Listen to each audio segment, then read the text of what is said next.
Okay, so this is part two of my videos on urine therapy. Just showing the before and after effects of people who followed allegedly Dave's urine therapy protocol, and just how amazing the results are. So yeah, please take a look.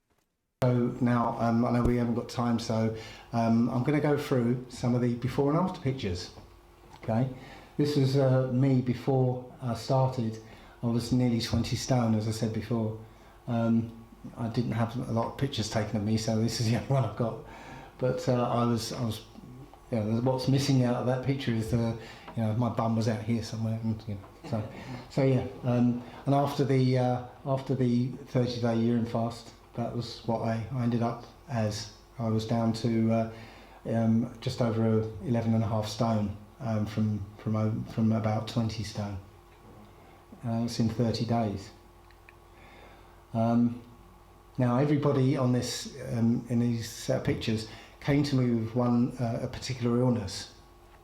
They got rid of the illness, and this essentially is a side effect: younger, fitter, stronger. Some of these pictures are a bit washed out, so you might not see the effect.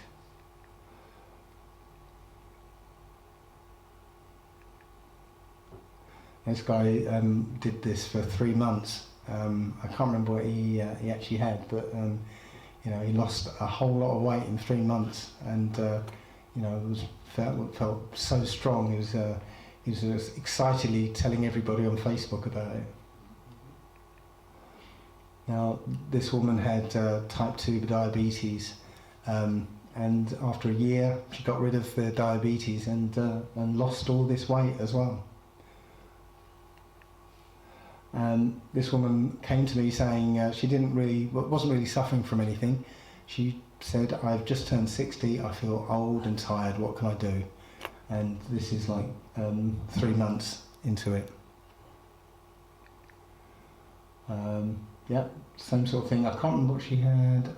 I think that was another diabetes. Can't remember. But yes, again, she got way younger. Now this woman, she's been on urine therapy for something like 10 years. She's 44 now, and when I met her, it's amazing. She actually looks like she's and seems like a 16-year-old. Yeah, but she's 44. Now, this is my mum. Yeah, my mum she's 75 years old. She's had a crumbling back for 50 years. She's been in chronic pain for 50 years. She's been in a wheelchair for 10 years. She's riddled with arthritis, had digestive problems caused by some of the medication she had to take. She had a very high blood pressure, riddled with arthritis, and a few other things as well. She had a whole tabletop full of drugs she had to take. Yeah. So that first picture is her in a wheelchair, and the second is a 1.5 years into it. Okay. So, to my mind, she's gone from 75, or looking older than 75, to in her 50s. Even the hair's changed, hasn't it? Colour. Yeah. This is what she looks like today. It was taken 2 months ago in Turkey. She's out of the wheelchair. Yeah. She's out. There's nothing wrong with her. Actually, there's only one thing wrong with her. She had a knee operation at one point. And this is the only thing that the urine therapy can't deal with. When doctors go in and start hacking and cutting and cauterizing and sewing, the body can't overcome that. So she's got a problem with the knee from that operation. But it's not stopping her. She walks like normal now. And this is a guy who I think I had an interview with him on one of his radio show, and he started doing urine therapy. Can't really see it because it's a bit washed out, but he was very old and haggard, and he jumped into it with both feet and literally drank everything he produced, and he was really going for it, and the results speak for themselves. So I've written a book. It's called the Human Body Owners Workshop Manual. if I was a smart guy, I'd have brought some along with me, but I didn't. But if you're interested in the book. Okay, so they're the before and afters, and I just want to finish with just have a listen to these American dudes because I think they're lovely, and yeah, just see what this fella has to say. I think he'll make you smile. Okay.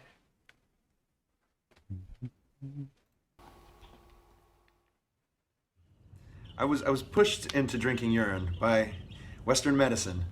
So about 3 years ago, I was diagnosed with cancer, unfortunately, and I did the chemo thing.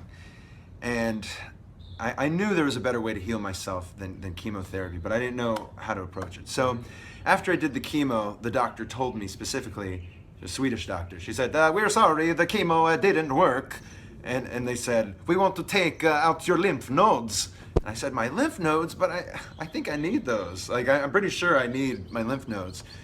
So that's when I did a urine fast. I fasted on my urine, my pee-pee, for 3 weeks. Occasionally I would throw green juice in there, but I mean, maybe every 4 days I'd have a green juice. So you cycle your urine. Everything that you were drinking was just your urine. Absolutely, and some water to get the loop going. So fasted on my urine for 3 weeks. I felt really good. I felt like I had never been through chemotherapy. I wasn't weak. I just felt awesome. And I did one more CAT scan, and the Swedish doctor said, "Whatever you did, it worked. We don't need to take out your lymph nodes." And I said, "Good. I wasn't going to give them to you anyway." The Western medicine in Sweden is initially the same it is here in the States, except in Sweden it's a little more strict because it's government ran, and you have no options. It's their way or the highway. So, they bullied me into doing their protocol, and even though I think I paid $100, while over here it would have been 75,000. Right. I think they look at me as like a number or an experiment. They have these chemo drugs that they buy that they have to distribute. They have to get them out to people. It's just the way it works over there. So when the doctors told me that they want to cut me open and take out my lymph nodes, they said, "Well, we wouldn't need to do the surgery if you would have done the chemo when we told you to," because I was very resistant with the chemo, and I didn't do it when they told me. I actually pushed it about 3 weeks, which I don't really think made a big difference. But I knew there was a better way, but it was really hard to figure out the holy grail of medicine. And urine is in fact the holy grail of medicine. There are stem cells in urine, vitamins, hormones, nutrients, enzymes, etheric energy, living bacteria that isn't bad for you. It's not poisonous, it's not going to kill you. After I initially treated my cancer, afterwards I realized that I got to keep drinking my pee. Why would I stop now? It feels too good. It feels right. If you Feels great. Yeah, it's true. I mean, if you eat a donut, you might feel kind of bad. You have a Coca-Cola, you feel bad. You have a green juice, you feel good. You drink your urine, you feel good. You feel great. Yeah, so I think those guys are wonderful, and yeah, I think he's right. I think urine is the holy grail of medicine. One of the things allegedly Dave says is that the World Health Organization got involved sometime in the 40s, and before that GPs used to recommend people drinking their own urine.